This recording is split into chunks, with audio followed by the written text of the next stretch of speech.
Good afternoon. We're going to get started in a minute, so everyone can take their seats.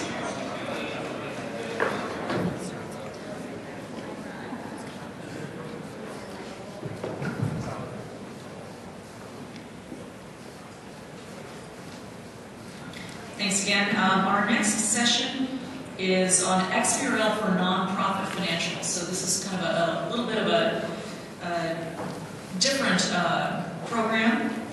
This is going to be a real-world case study from the Maryland Association of CPAs. And again, if you have questions as we go through this, please write your questions on the notepads in the middle of the tables, and then there'll be people walking along the sides to collect them and bring them up to the speakers. We have with us today Skip Falatko. Skip is the Director of Finance and Administration in the Maryland Association of CPAs. And we also have Thomas Hood. Thomas is an accounting student, an accounting technology intern at the Maryland Association of CPAs. So we want to welcome them and we'll turn over to Skip. Thank you.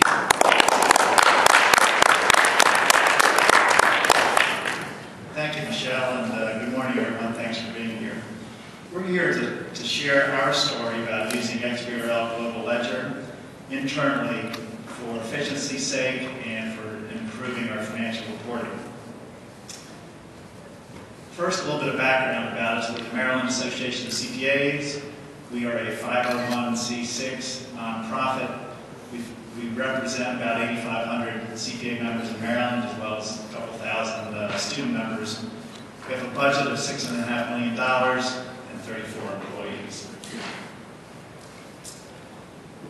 So what's intrigued us about XBRL? We feel that it can be used for much more than the SEC mandate, as important as that mandate is. And we sort of embrace the concept of global ledger, tagging all of our transactions, every single one over the last 10 years, and sort of freeing that data, putting it to additional purposes, populating reports, improving internal processes, and improving our financial reporting. We'll talk about that in a bit.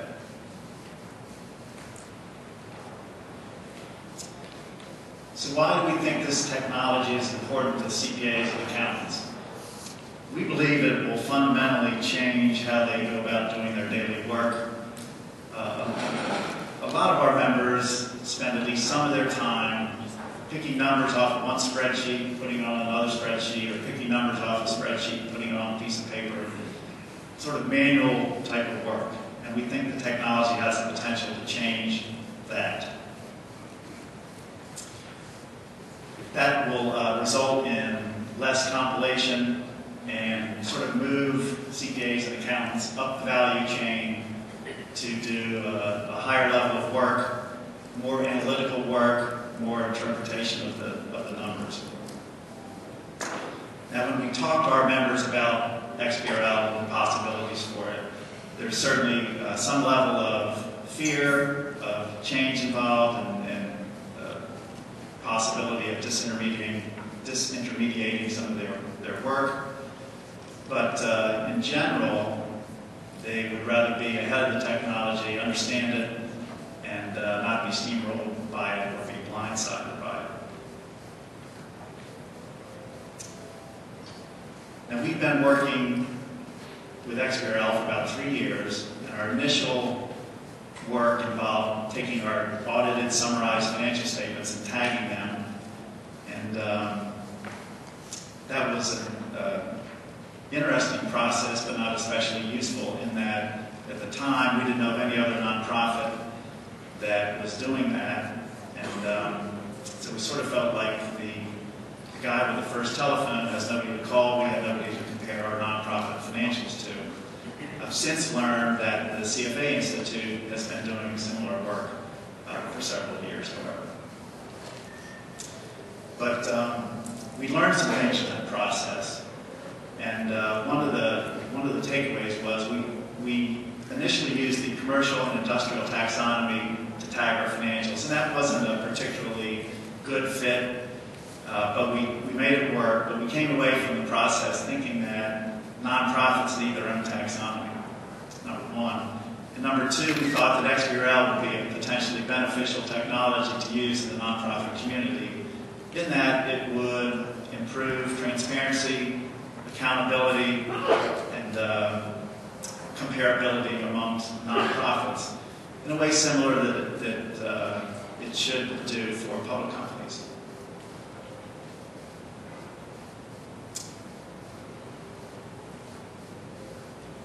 More recently, this year, we've tagged our data down to the transaction level.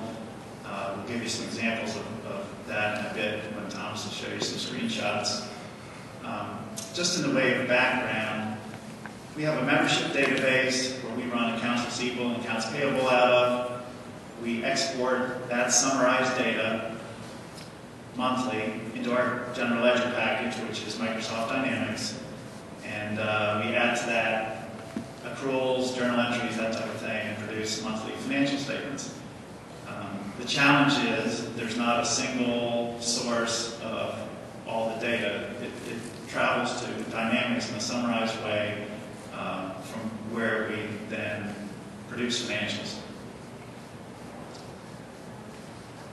Now, we've utilized XBRL Global Ledger to produce drill-down financial statements, which has been a great benefit to us. For instance, our managers get a monthly operating statement, and it has total revenue and expense for their department. They can click on one of those items and drill down and see the underlying account numbers.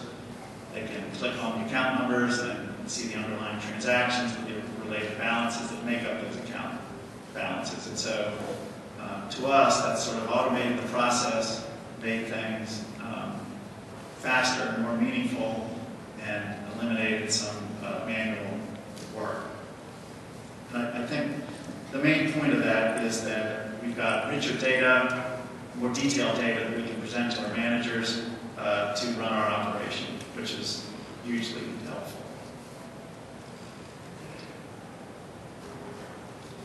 Now, people ask, what have we saved with this technology implementing XBRL? And that's a difficult thing to quantify. I would sort of share a couple of pain points with you that we've experienced in the past, and maybe some of these resonate with you, maybe you've experienced similar things. But one sort of pain point is that we do not have a single system that we use multiple systems. And so we don't have a single source of truth. Our membership database has some information. Our general ledger package has accruals and journal entries, other information. And so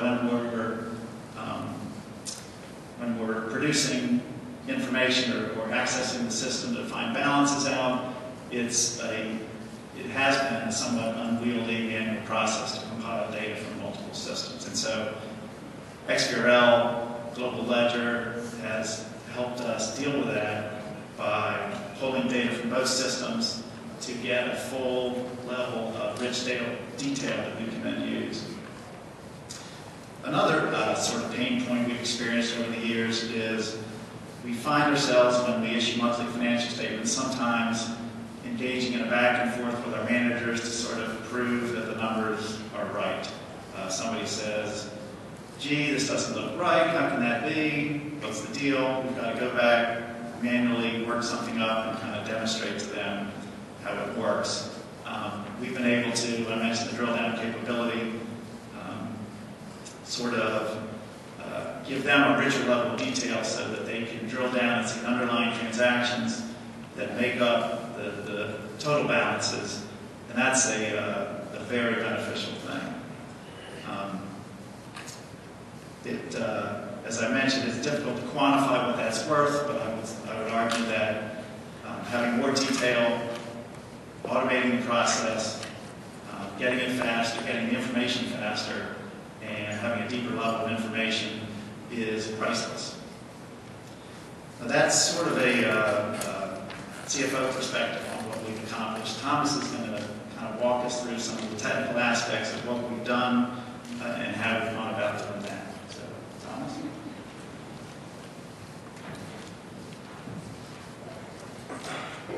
Thank you, Skip.